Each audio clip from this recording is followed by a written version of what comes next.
Brenda Whitmore's shrill voice cuts through the morning air. Get away from there. That's private property.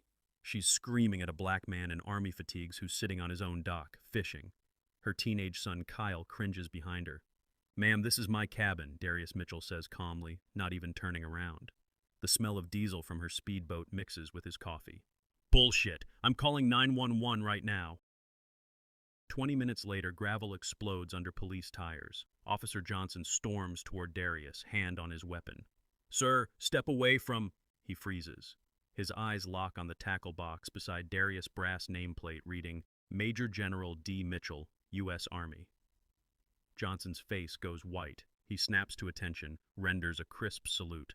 Yes, Major General. Ma'am, he turns to Brenda. You just called the cops on a decorated war hero at his own property. Brenda's mouth falls open like a dying fish. What would you do if someone called the cops on you at your own property? Drop a flag emoji for where you're watching from.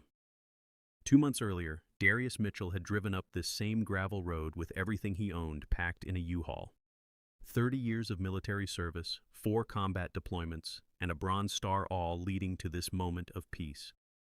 His grandfather's fishing cabin waited like an old friend, weathered cedar shingles gray as morning mist. The cabin sat on 2 acres of prime lakefront, the largest grandfathered lot on Clearwater Lake. Grandpa Joe had bought it in 1944 with his GI Bill money, back when the lake was just a local fishing spot. Now it was surrounded by Riverside Estates' 40 upscale cabins where lawyers and doctors played weekend warrior. Darius had inherited more than property. Sarah's death 2 years ago from cancer had left him hollow, going through military motions until retirement finally freed him. No kids, no family left except memories soaked into these pine walls. The musty smell of old wood mixed with his grandfather's pipe tobacco still lingered in the corners. That first week was perfect. He'd replaced rotted dock planks, the rhythmic hammering echoing across still water, painted the cabin its original forest green, same color Grandpa Joe had chosen. The physical work felt good, real, honest, healing. Then came the knock. Brenda Whitmore stood on his porch like a real estate brochure come to life, perfect blonde bob, designer lake clothes, smile sharp as a fishing hook.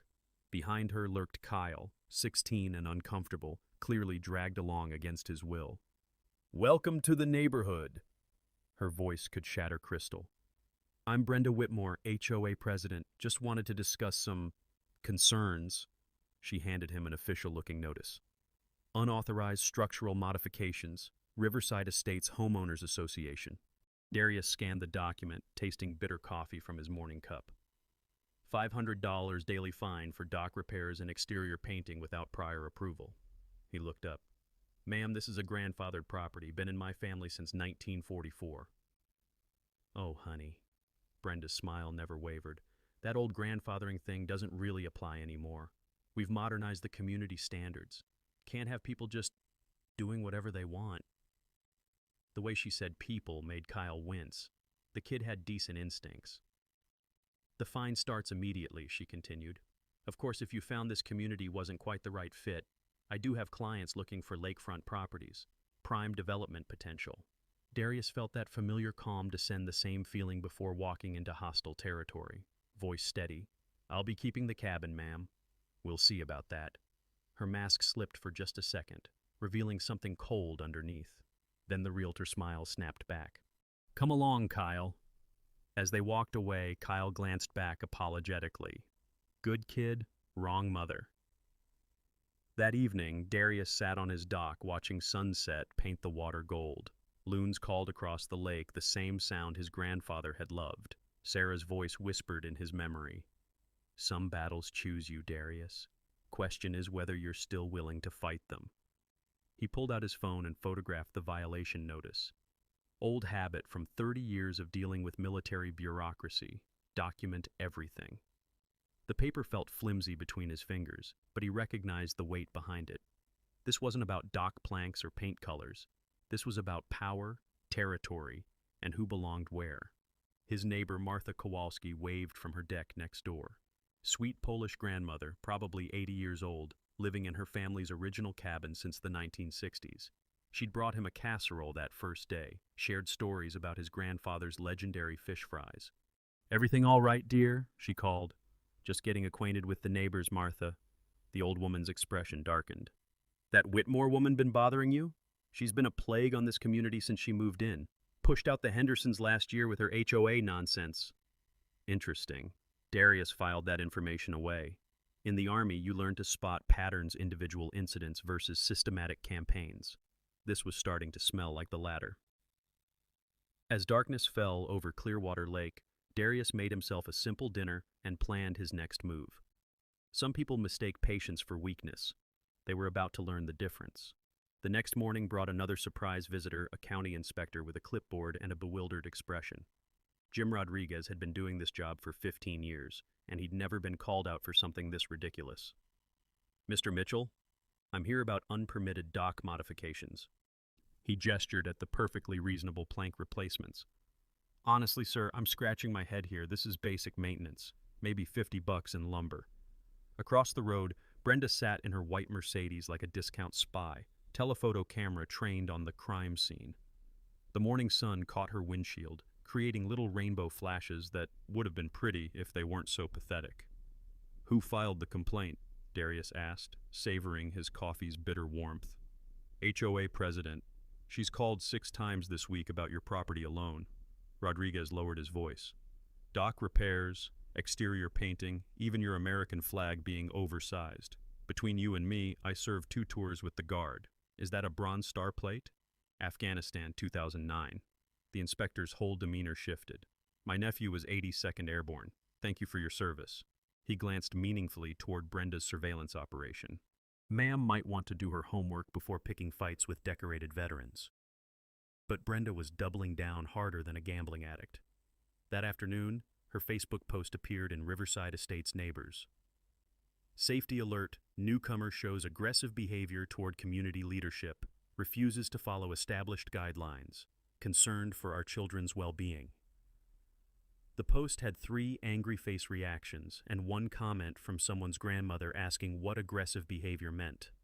Kyle had apparently liked it by accident, then quickly unliked it, the digital equivalent of a Freudian slip. By evening, she'd escalated to filing a noise complaint. The sheriff's deputy who responded looked around the peaceful lakefront setting like he'd been called to investigate a unicorn sighting. "Someone reported construction noise during business hours. You doing any hammering, sir?" Replaced 3 loose deck boards around noon. The deputy's radio squawked with actual emergencies, domestic disturbance, possible break-in, real police work. "Well, that's perfectly legal. Sorry for bothering you." After the deputy left, Darius sat on his deck planning his counterattack. In the Army, he'd learned that bureaucratic warfare followed predictable patterns. His old sergeant used to say, "When they come at you with paperwork, you'd better have better paperwork." That's when he remembered something from his divorce attorney years ago, HOA transparency laws. Any homeowner could demand complete financial records within 10 business days. Most corrupt boards folded immediately when faced with actual scrutiny, because daylight was the best disinfectant for shady dealings. He drafted the request that night, every word carefully chosen. 30 years of military documentation had taught him the power of precise language. While waiting for Brenda's inevitable stonewalling, Darius installed security cameras around his property. The gentle whir of motors adjusting focus reminded him of base security systems, familiar, reassuring sounds of protection.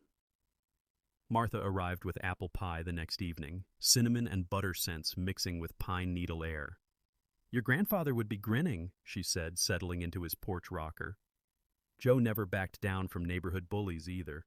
"Tell me about these other families she pushed out." Martha's knuckles whitened around her coffee cup. The Hendersons' young couple expecting their first baby.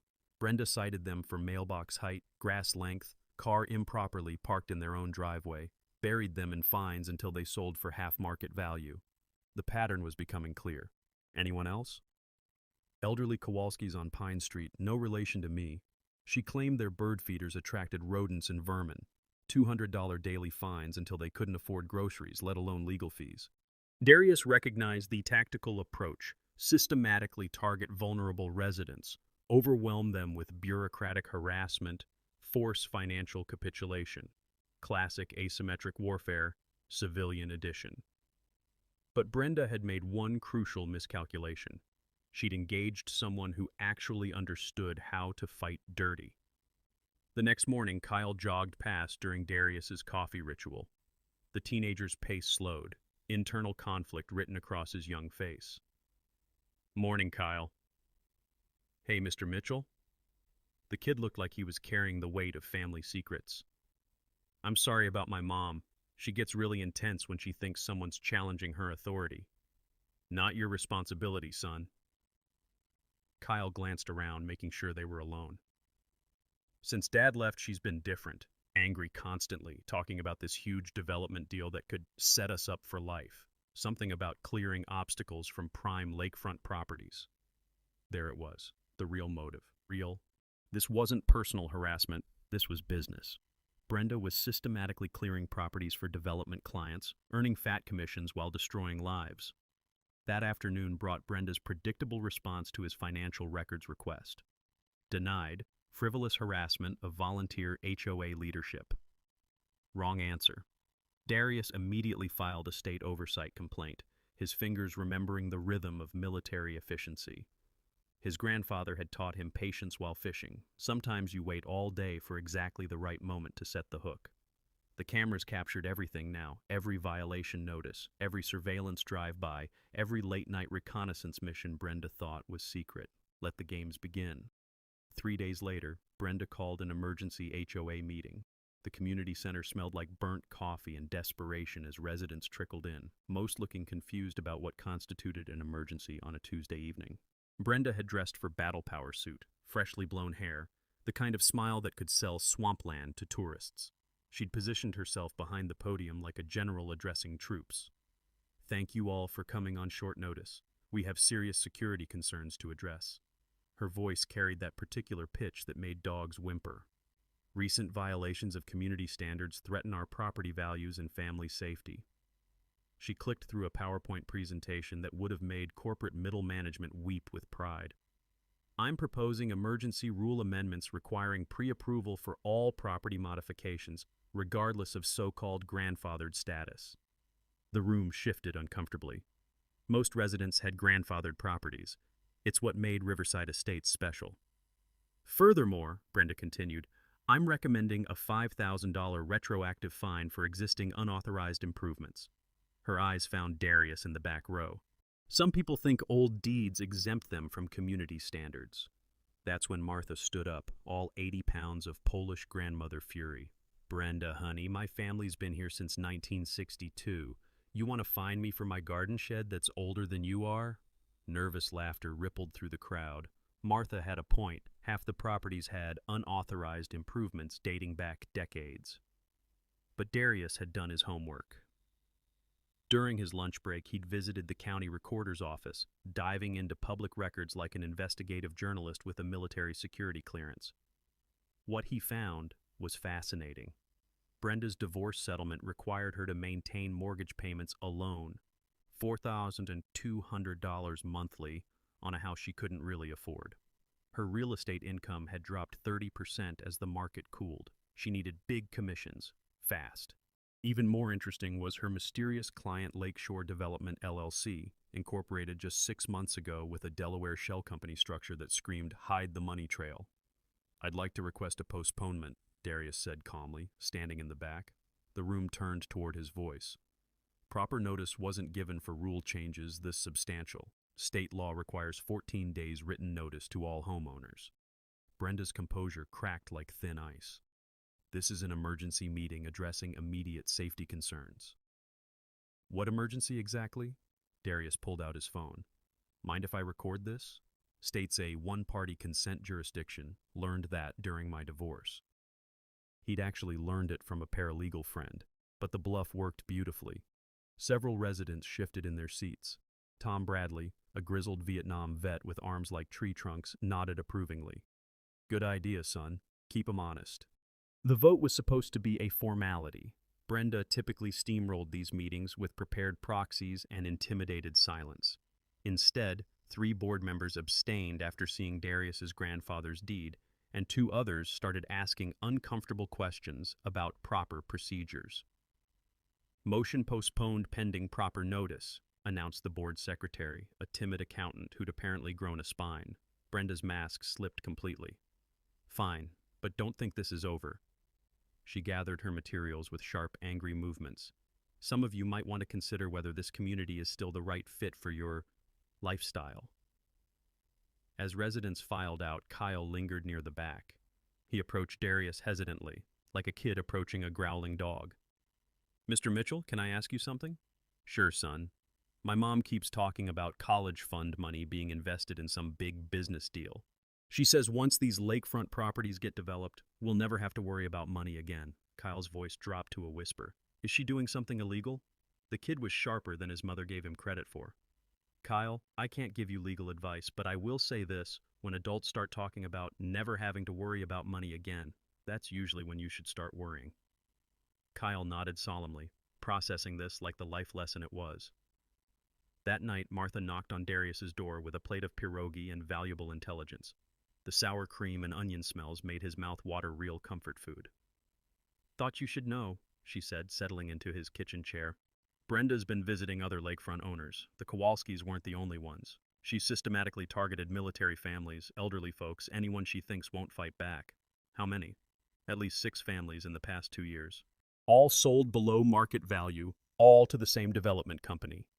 Martha's eyes glittered with righteous anger. Your grandfather used to say the lake had a way of washing out the trash. Maybe it's time for some high tide. Darius filed this information carefully.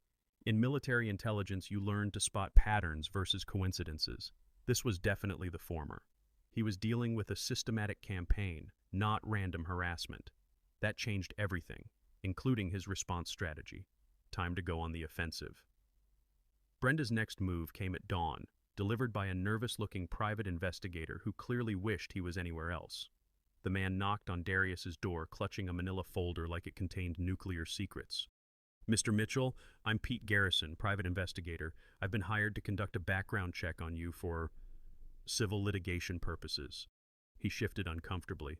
Standard procedure, nothing personal. Darius recognized the Type X cop, probably decent guy making a living in the gray areas. Who's paying your bill, Pete? Client confidentiality, you understand. But Pete's eyes kept darting toward Brenda's house across the lake, subtle as a neon sign. Well, you'll find everything you need in my military service record. 30 years, honorable discharge, Bronze Star, Purple Heart. Darius sipped his morning coffee, letting that sink in. Though I'm curious why someone would waste money investigating a decorated veteran. Pete's face went through several interesting color changes. Purple Heart? IED outside Kandahar. Spent 3 months at Walter Reed. Darius watched the investigator's professional demeanor crumble in real time. You military, Pete? Marines, 95 to 99. Pete's voice carried that particular reverence Marines held for combat veterans. Sir, with respect, I think I'm going to return my retainer and recommend my client find a new hobby.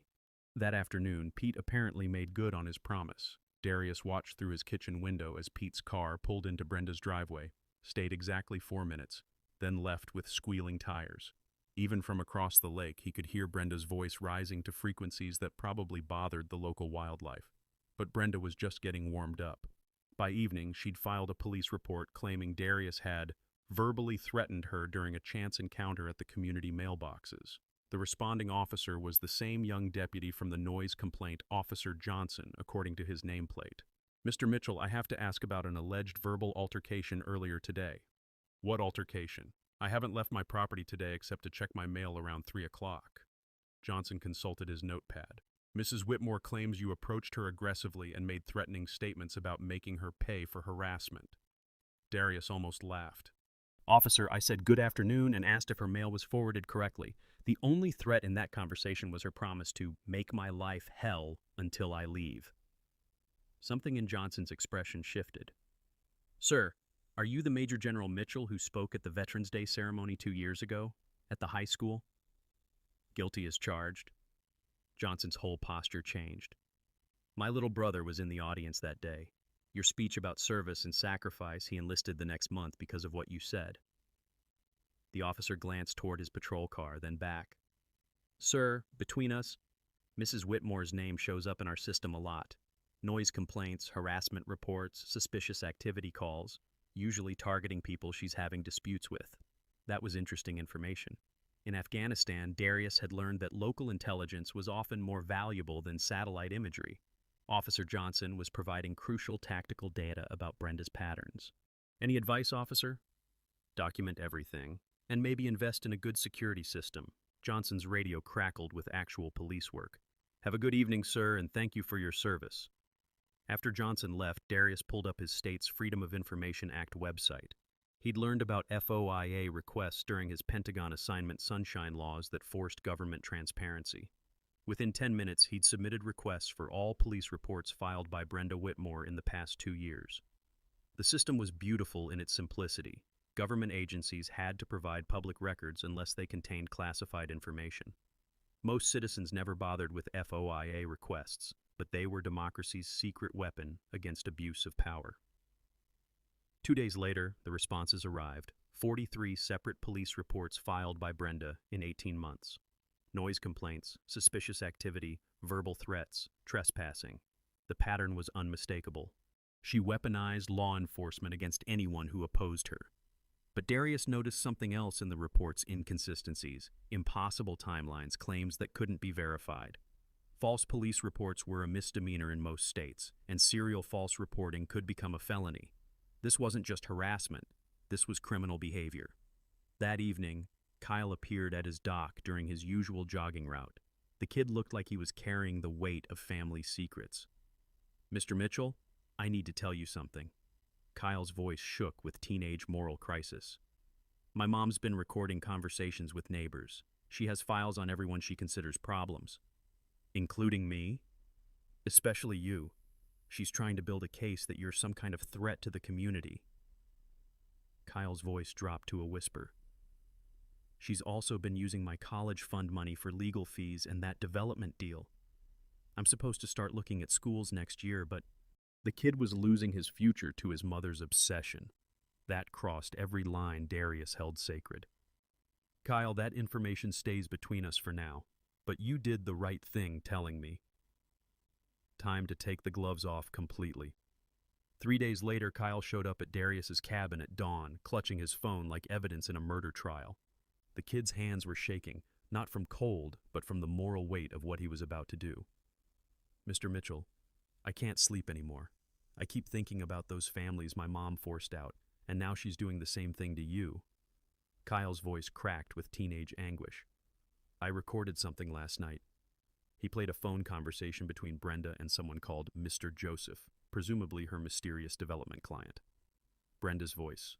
"The military guy is being stubborn, but I can handle him. Same playbook as before, harassment complaints, violation fines, make life unbearable until he sells." Chen's response. "Timeline's critical, Mrs. Whitmore. We need those 3 lakefront properties cleared by spring to break ground. Your commission depends on results." "Don't worry, I've forced out 6 families already using HOA pressure. 1 decorated veteran won't be a problem." The recording continued with chilling detail how they'd used shell companies to hide Joseph's identity, how Brenda had manipulated HOA rules to target specific ethnic and economic demographics, how she'd split commissions with a corrupt county assessor to inflate property taxes on undesirable residents. Kyle's face was pale as moonlight. "There's more. She keeps spreadsheets on her laptop, names, addresses, income estimates, what she calls vulnerability factors, military families, elderly people, minorities, single parents, anyone she thinks won't fight back. This wasn't random harassment. This was systematic ethnic cleansing disguised as community improvement." Darius felt his military training kick in, that cold analytical calm that came with recognizing enemy action patterns. "Kyle, this is conspiracy to commit housing discrimination, federal civil rights violation." "I know. I looked it up after I heard the recording." Kyle's voice carried adult weight now. "My college fund, the money she invested in Mr. Joseph's company, it's gone, isn't it?" Darius couldn't lie to the kid. "Probably, son. These development schemes usually collapse when someone starts asking hard questions." They sat in heavy silence, watching sunrise paint the lake gold. Kyle had just discovered his mother wasn't just difficult, she was criminal. That's a hell of a thing for a 16-year-old to process. "What do I do now?" "What your conscience tells you is right." Kyle nodded slowly, decision crystallizing in his young face. "I want to help you stop her. Not just for you, but for all the families she destroyed. That afternoon, Martha arrived with devastating intelligence and homemade cookies. The sugar and butter smell couldn't quite mask the bitter news she carried. "Talked to Eleanor Henderson yesterday," Martha said, settling into the porch rocker. "She and Jim were that young couple with the baby. They're living in a trailer park now, both working 2 jobs to pay off legal fees from fighting Brenda's harassment. The human cost was staggering. How many others? The Kowalskis are in assisted living, sold their house for half its value, can barely afford their medication. The Rodriguez family moved to an apartment complex in town. Kids had to change schools." Martha's voice carried old pain. 6 families destroyed so far, all to clear prime lakefront for some rich developer's vacation homes. Darius felt something shift inside him, the same feeling from Afghanistan when you realized civilian casualties weren't accidental collateral damage, but deliberate targeting. This was War Crimes, Suburban Edition. "Martha, I need you to contact those families. Tell them there might be a way to get justice." "You think so?" Federal housing discrimination law doesn't have a statute of limitations for ongoing conspiracies. If we can prove systematic targeting based on race, age, military status, Brenda and her developer friend are looking at serious prison time. That evening, Kyle returned with his mother's laptop password and a USB drive full of evidence. The kid had chosen his side in this war. As Darius scrolled through Brenda's files, the scope of the conspiracy became clear. This wasn't just about Riverside Estates. Chen's company had similar operations in 3 other lakefront communities, all using the same HOA harassment tactics. They were running a criminal enterprise worth millions of dollars in forced property sales. And tomorrow, Darius was going to start tearing it down. The hunters had just become the hunted. The next morning, Darius's cabin transformed into a military command center. Maps of the lake covered his dining table, legal documents stacked like ammunition, and his grandfather's old rotary phone started ringing with calls from unexpected allies. Tom Bradley arrived first, his Vietnam veteran baseball cap slightly askew and carrying a thermos of coffee strong enough to wake the dead. "Heard through the grapevine you're taking on the neighborhood tyrant. Count me in, son." Behind Tom came a parade of supporters Darius hadn't expected. Eleanor Henderson drove up from her trailer park with a box of documents, every harassment letter, every bogus fine, every threatening phone call Brenda had made during their ordeal. The bitter smell of burnt coffee from her travel mug mixed with determination in her voice. "We kept everything," Eleanor said, spreading papers across Darius's coffee table. "Jim said I was crazy for saving all those violation notices, but something told me we'd need proof someday." Martha arrived with Polish determination and a contact list that read like a small-town phone book. "Called my church prayer circle, the senior center book club, and my nephew, who's a paralegal in the city. Word's spreading, dear." By noon, Darius had assembled what his old sergeant would have called a coalition of the willing. Kyle sat cross-legged on the floor, laptop open, downloading his mother's files onto encrypted drives with the focused intensity of a teenager on a mission. The kid had inherited his father's IT skills, thankfully. "Mr. Mitchell," Kyle said without looking up, "I found her client communications going back 2 years. She's been targeting families based on what she calls demographic vulnerability assessments. Single mothers, elderly residents, military families with PTSD, immigrants, anyone she thought couldn't fight back effectively." The systematic nature was breathtaking. Darius had seen ethnic cleansing operations in Afghanistan that were less organized than Brenda's suburban campaign. His phone rang, a number he recognized from his Pentagon days. Colonel Sarah Martinez from Military Legal Assistance returning his call. "Darius, good to hear your voice. Heard you're dealing with some housing discrimination issues." "More like a full-scale civil rights violation, Sarah. I'm sending you files that'll make your hair curl. Already got preliminary review from your local American Legion post. This looks federal systematic targeting of protected classes, conspiracy to defraud, possible RICO violations if multiple communities are involved." Her voice carried that particular satisfaction lawyers got when facing down clear-cut villains. "I'm connecting you with DOJ Civil Rights Division. They love cases like this." While Sarah worked her federal contacts, Darius coordinated local intelligence gathering. Martha's church network had identified 8 more families across 3 communities who'd been forced out using identical tactics. The pattern was undeniable. Chen's organization was running a multi-state operation. Tom Bradley proved invaluable for veteran outreach. Got buddies in the American Legion, VFW, even some guys from the local Marine Corps League. Military families stick together, especially against bullies wearing civilian clothes. The knowledge came flooding back from his divorce proceedings years earlier. Community organizing was like military logistics, just with more casseroles and fewer guns. You needed clear objectives, reliable communications, and people willing to do unglamorous work for the greater good. Eleanor Henderson became their civilian casualties coordinator, tracking down displaced families and documenting financial damages. Her trailer park had better internet than most offices, and she'd learned spreadsheet skills from her accounting job. Current damage estimate is approaching $2.3 million in forced below-market sales, she reported, reading from her laptop screen. That's just the families we've contacted so far. Kyle discovered the financial smoking gun around dinner time. Chen's company had been artificially inflating property tax assessments through a corrupt county official, creating financial pressure that made HOA harassment even more effective. Look at this, Kyle said, pointing to his screen. Mom has email chains with someone named Deputy Assessor Williams. They coordinate timing. Williams raises property taxes right before Mom starts her harassment campaigns. Families can't afford both the tax increase and the HOA fines, so they sell quickly. That was conspiracy to commit fraud, a federal felony carrying serious prison time. Darius felt the familiar satisfaction of watching enemy plans unravel under scrutiny. His old battalion commander used to say, "Amateurs study tactics, professionals study logistics." Brenda's operation depended on victims staying isolated and overwhelmed. But once you organized the community, shared information, and brought in federal resources, her whole system collapsed like a house of cards in a hurricane. By evening, they had a coordinated battle plan, simultaneous federal civil rights complaints, state real estate commission ethics violations, criminal referrals for fraud and conspiracy, and a community-wide HOA board removal petition.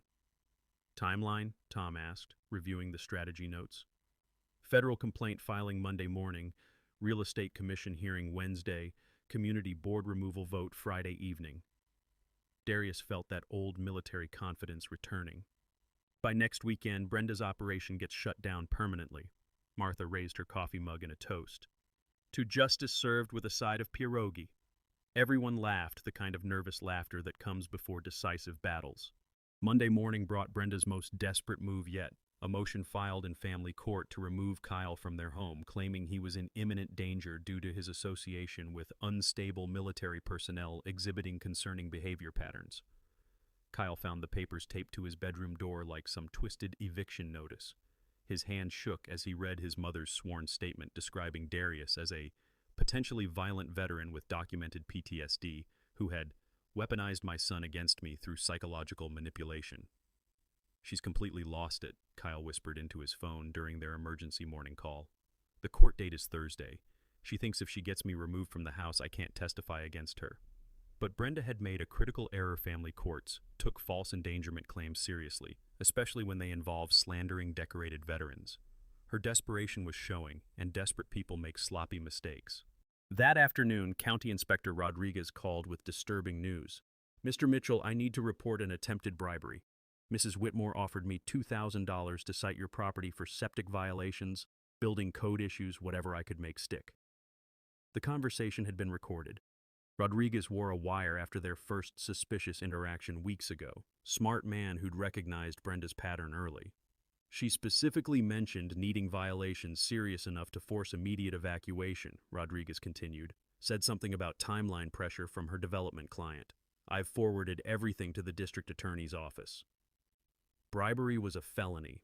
Conspiracy to commit fraud was a felony. And filing false court documents was perjury, also a felony. Brenda was racking up serious prison time with each desperate move. By evening, she'd escalated to direct sabotage.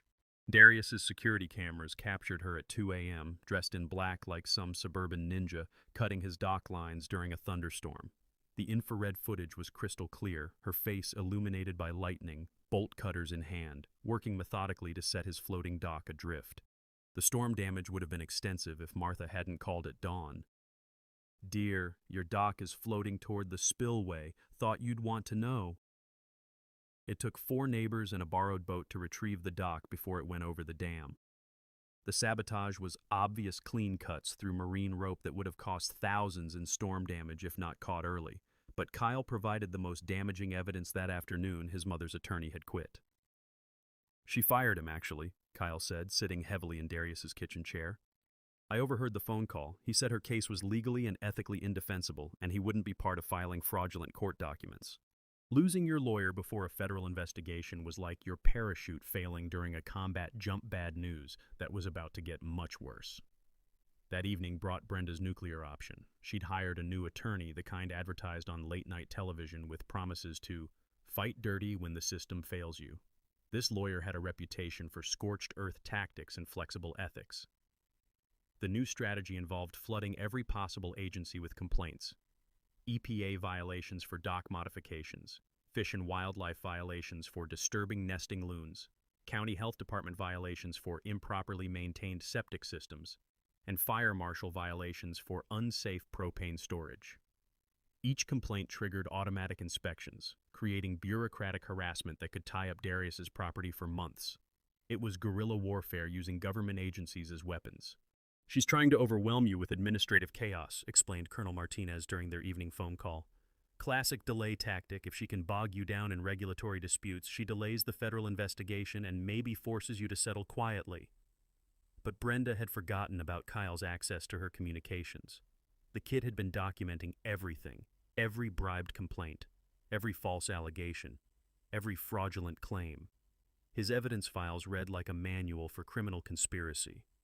She hired some guy named Detective Walsh, private investigator with connections in county government, Kyle reported. They're coordinating complaint timing to maximize harassment. Walsh feeds her information about which agencies respond fastest and ask fewer questions. The corruption network was expanding, but so was the federal case against it. Each new conspirator meant additional charges and longer prison sentences. Wednesday brought the breaking point. Brenda's development client, Mr. Joseph, pulled out completely. Kyle intercepted the phone call where Joseph's lawyer informed Brenda that federal investigators had contacted their company about housing discrimination allegations. The project is terminated immediately, Joseph had said. Our legal department considers you a liability we cannot afford to maintain. That evening, Brenda's house went dark early. Through his binoculars, Darius watched her pacing frantically in her living room, phone pressed to her ear, probably calling every contact she had left. Her criminal empire was crumbling, her financial backing had evaporated, and her own son had turned state's evidence against her. Tomorrow's family court hearing would be the least of her problems. Martha knocked on his door with fresh coffee and battlefield intelligence. Saw 3 cars leave Brenda's driveway today, looked like attorneys or investigators. Word around town is she's trying to declare bankruptcy to avoid the federal charges. Too late for that. Federal civil rights violations couldn't be discharged in bankruptcy, and criminal charges certainly couldn't be wished away with paperwork. The siege was nearly over. Thursday morning brought Brenda's final desperate gambit, a frantic 911 call at 6:47 a.m., her voice shrill with manufactured panic. I need police immediately. The dangerous veteran is threatening my son. He's outside our house right now, banging on the door, shouting about making me pay. The recorded call would later become evidence of perjury, but Brenda was beyond caring about legal consequences. Officer Johnson responded, finding Darius peacefully drinking coffee on his own deck 200 yards across the lake. The morning mist rising from the water made it impossible for anyone to miss the obvious. Darius hadn't left his property, and sound didn't carry that direction across open water. Sir, we have another complaint from Mrs. Whitmore. She claims you're at her house making threats. Darius gestured toward his security camera system, its red recording lights blinking steadily. Officer, I've got 8 cameras with timestamps showing I haven't left this deck since 5 a.m. Coffee's still warm if you want proof I'm not some kind of teleporting ninja. Johnson couldn't suppress a grin. Sir, this is the 7th false report she's filed about you in 2 weeks. I'm recommending charges for filing fraudulent police reports. But Brenda's desperation had reached psychotic levels. That afternoon, Kyle discovered her ultimate sabotage plan. She'd hired 2 men to plant stolen merchandise on Darius's property, then call in an anonymous tip about suspicious activity. Mom's completely lost it, Kyle whispered during their emergency phone call. She hired these sketchy guys from downtown, gave them a laptop and some jewelry she claimed were stolen. They're supposed to hide them in your shed tonight, then she calls police in the morning. The frame-up was amateur hour. Any competent investigation would reveal the planted evidence immediately. But desperate people don't think clearly, and Brenda was drowning in her own lies. Darius coordinated with Officer Johnson to catch the plant in progress. At 11:30 p.m., his infrared cameras captured two men breaking into his tool shed, hiding a laptop and jewelry box behind paint cans. The footage was perfect clear faces, obvious criminal activity, directly connected to Brenda's conspiracy. Johnson arrested both men within the hour. Under questioning, they immediately gave up Brenda as their employer, probably hoping for reduced charges in exchange for cooperation. But Kyle delivered the most devastating evidence: Friday morning handwriting analysis proving Brenda had forged his signature on the family court documents. "She signed my name claiming I was afraid of you," Kyle said, his voice heavy with teenage disillusionment.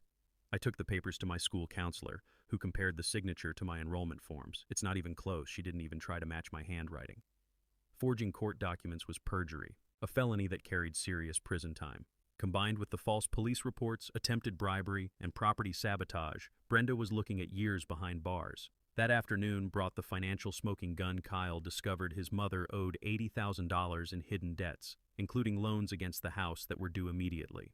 "She took cash advances against our mortgage to pay legal fees and invest in Mr. Joseph's development project," Kyle explained, scrolling through financial documents on his laptop. "The money's gone, and the bank is starting foreclosure proceedings next week." The kid was losing his home along with his college fund, collateral damage from his mother's criminal obsession. It was heartbreaking to watch a good kid pay the price for adult corruption. But the community had rallied around Kyle with protective instincts that warmed Darius's military heart. Martha had offered him a spare bedroom. Tom Bradley was coordinating a scholarship fund through the American Legion, and Eleanor Henderson was helping him navigate emancipation proceedings to escape his mother's legal troubles. Friday evening brought the final confrontation, Brenda's last-ditch attempt to control the narrative before everything collapsed completely. She'd called a press conference on her front lawn, probably hoping to spin herself as the victim of veteran harassment. Local reporter Janet Walsh arrived with a camera crew, expecting a simple HOA dispute story.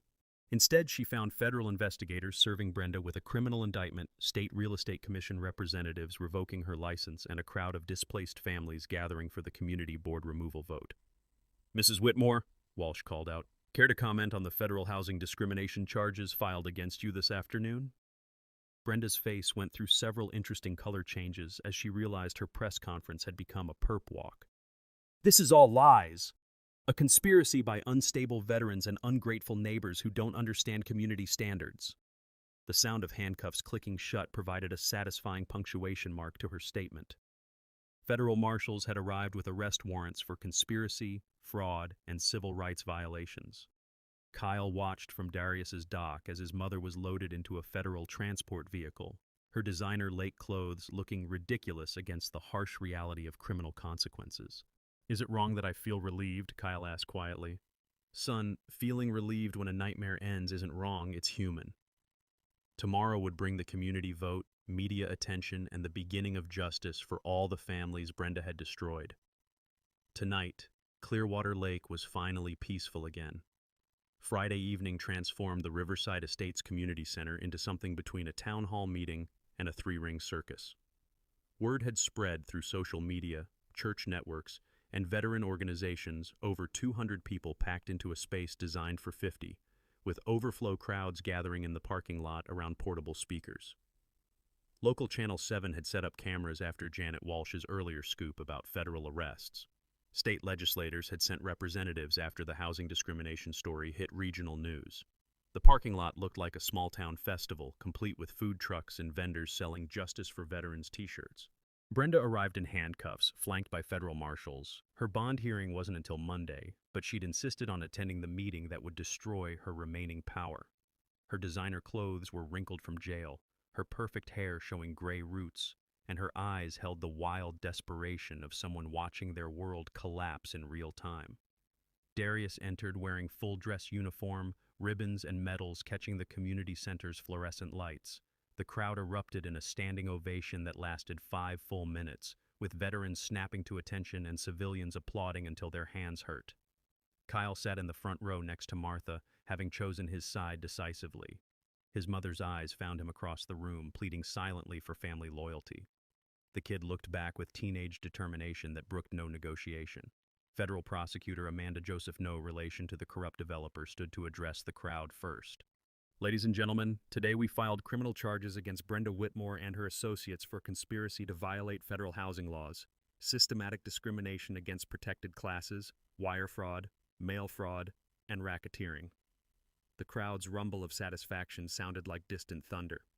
Evidence shows a pattern of targeting military families, elderly residents, and minorities across 3 states, forcing below-market property sales through harassment, intimidation, and fraudulent legal proceedings.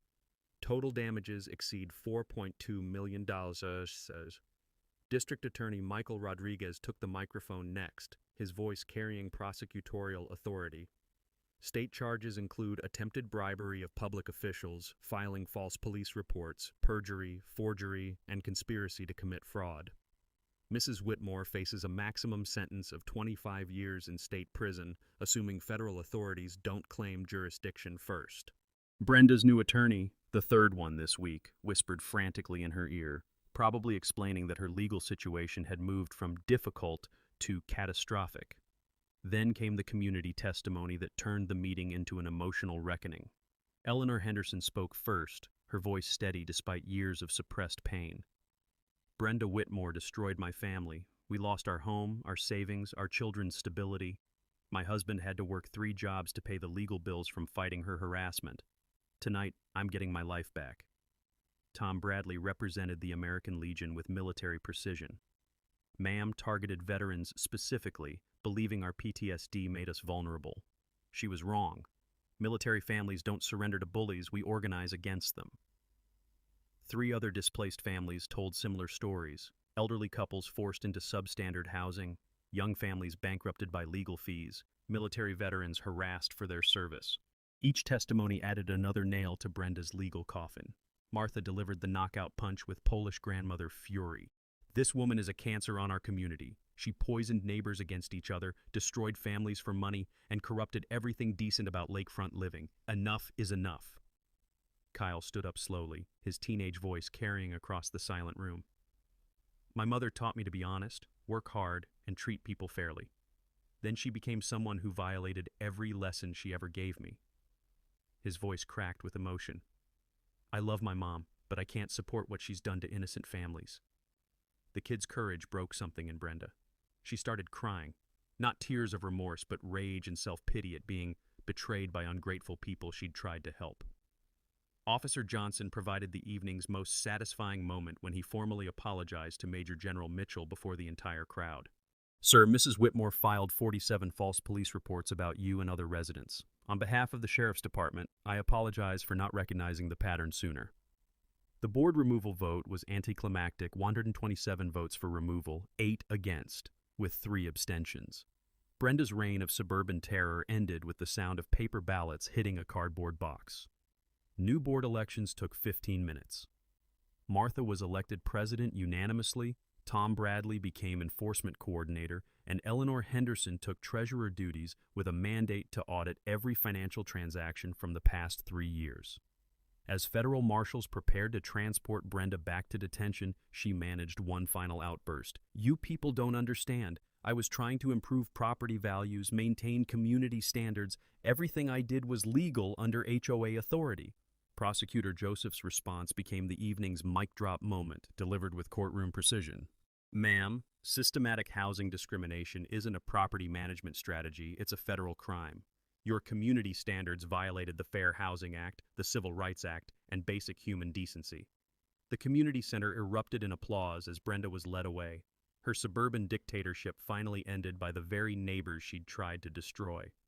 Outside, the late evening air carried the sound of victory laughter, conversation, and the gentle lapping of lake water against peaceful shores. 6 months later, Clearwater Lake had transformed from a battlefield into paradise. The morning air carried the scent of Martha's apple pie cooling on her windowsill, mixed with pine needles and the earthy smell of autumn leaves crunching underfoot. Darius sat on his rebuilt dock, coffee steaming in the crisp air, watching Kyle practice fly casting with the focused determination of a future West Point cadet.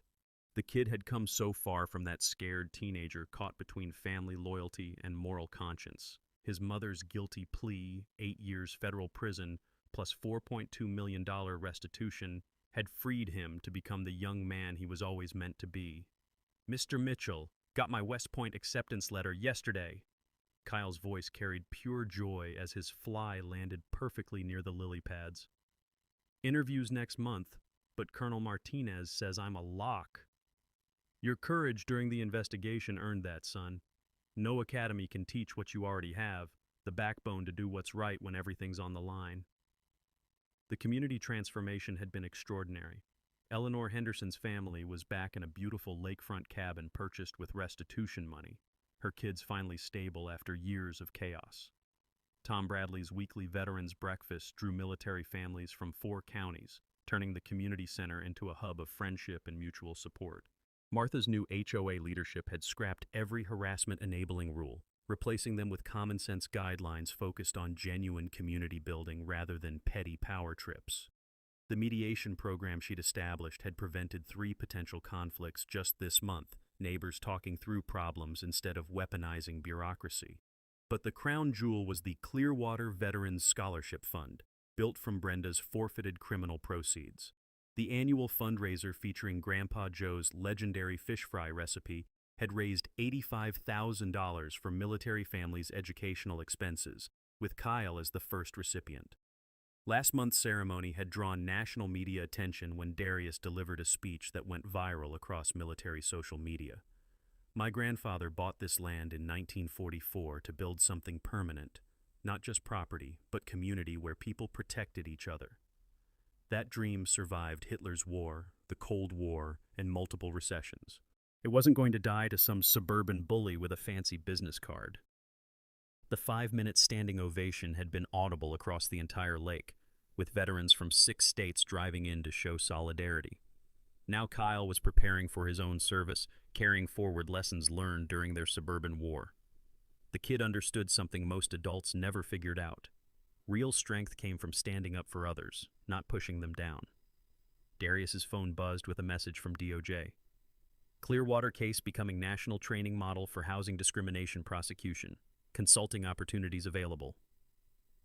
Maybe it was time to take this fight nationwide. Martha had mentioned similar harassment campaigns in lakefront communities across 3 states, veterans being targeted by people who mistook military honor for weakness. Big mistake that needed systematic correction. "Kyle, what do you think about helping other communities fight back, a traveling justice operation?" The kid's grin could have powered the whole lake. "Like Batman, but for HOA bullies, when do we start?" That evening, the weekly community barbecue filled the air with laughter and the sizzle of burgers on Martha's ancient grill. 3 generations mingled easily: elderly original residents, young military families, and everything in between. This was what Brenda's harassment had tried to destroy: genuine community built on mutual respect rather than fear. As purple sunset painted the water, Kyle approached with teenage seriousness. "Mr. Mitchell, I want to major in military law at the academy. Figure I can do more good with a law degree and military training." Perfect.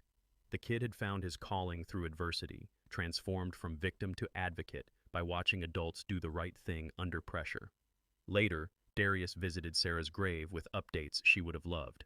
The headstone was surrounded by community-planted flowers, neighbors who'd never met her but understood love's enduring power through shared struggle. "Mission accomplished, sweetheart. The lake's peaceful, the kids headed for West Point, and bullies learned not to mess with military families.